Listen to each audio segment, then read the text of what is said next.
Namaskar. Welcome to my video blog. This is Abhinav Prakash. In his speech in the Rajya Sabha, the Prime Minister Modi said something very important, but which somehow has been missed by many commentators. He said that the nationalism in India is under attack, and it is under attack from many corners. And we need to defend and uphold Indian nationalism once again.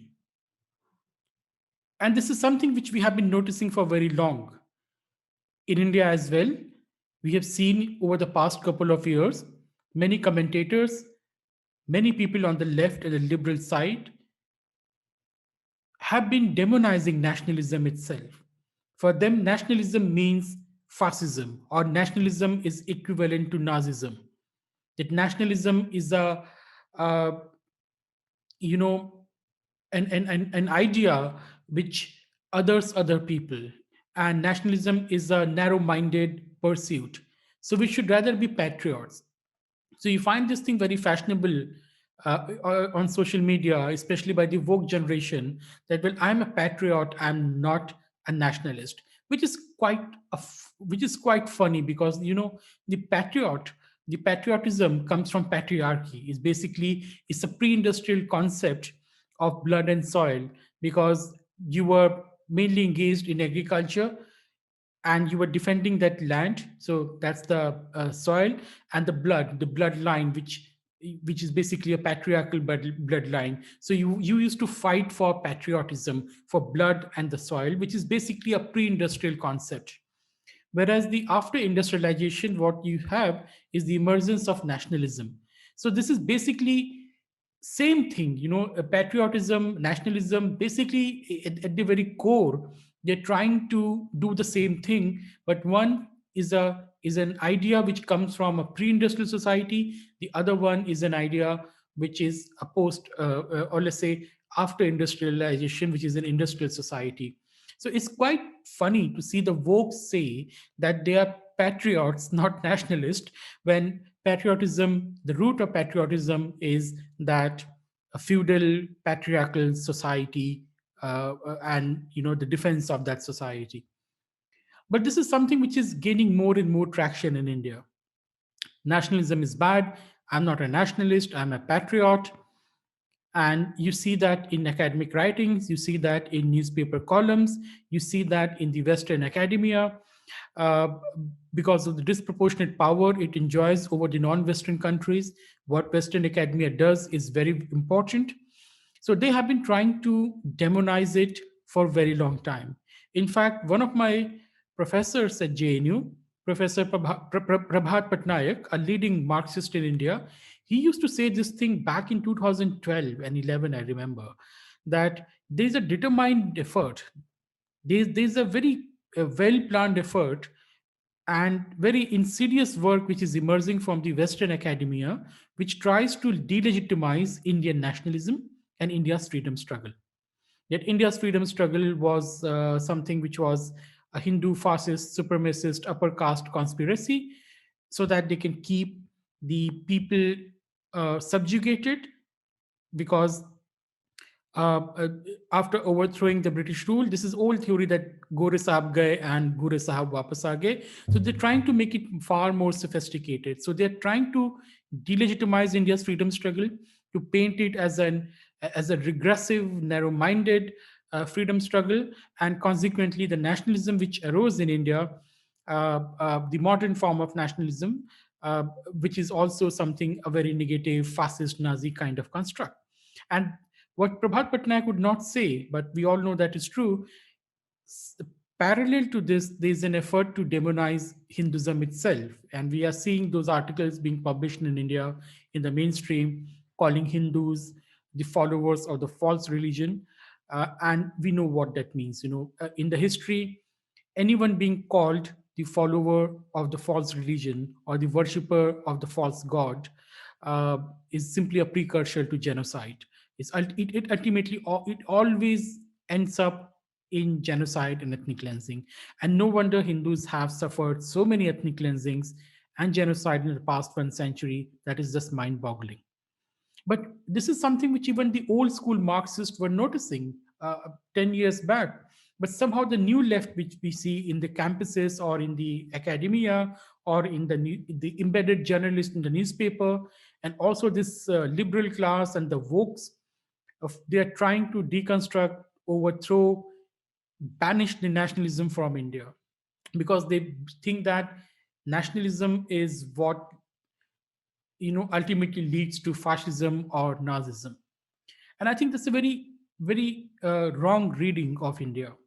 Because, see, unlike the European nationalism, uh, the nationalism in different European states, the nationalism in India was never exclusive. So, French nationalism was about the French people, that we are French, we speak French, we are different from others. The German nationalism was about German, that we are German speaking people, we are different from the others, so we are nationalists, we're German nationalists, and so on. Whereas in India, the nationalism evolved in a completely different direction. You know, in India, because we were facing a very powerful and the most powerful imperial power of its day, we had to fight the British imperialism in India. So nationalism emerged as a unifying force of the people. India is a very diverse country, different religions, different ethnicities, different castes, different languages. On any parameter, India is extremely diverse. So Indian nationalism, instead of dividing people on the basis of language, ethnicity, or caste or community, very much unlike Europe, try to bring them together. So Indian nationalism, its emergence, its origin, its contour, its characteristic is completely different from what is understood by nationalism in the Western world. But this is something which we just don't notice, because we're so much under the influence of Western academia, and this pressure to look cool and pressure to look woke, that we have started demonizing Indian nationalism itself without even understanding the fundamental difference between the Western form of nationalism and the Indian nationalism. People, it is Indian nationalism which unites people in India, which unites a Tamil and a Punjabi, which unites a Bihari and a Marathi person, which unites different caste and communities, because the Indian identity supersedes these very powerful older identities which are millennia old. And this nationalism keeps peace in India.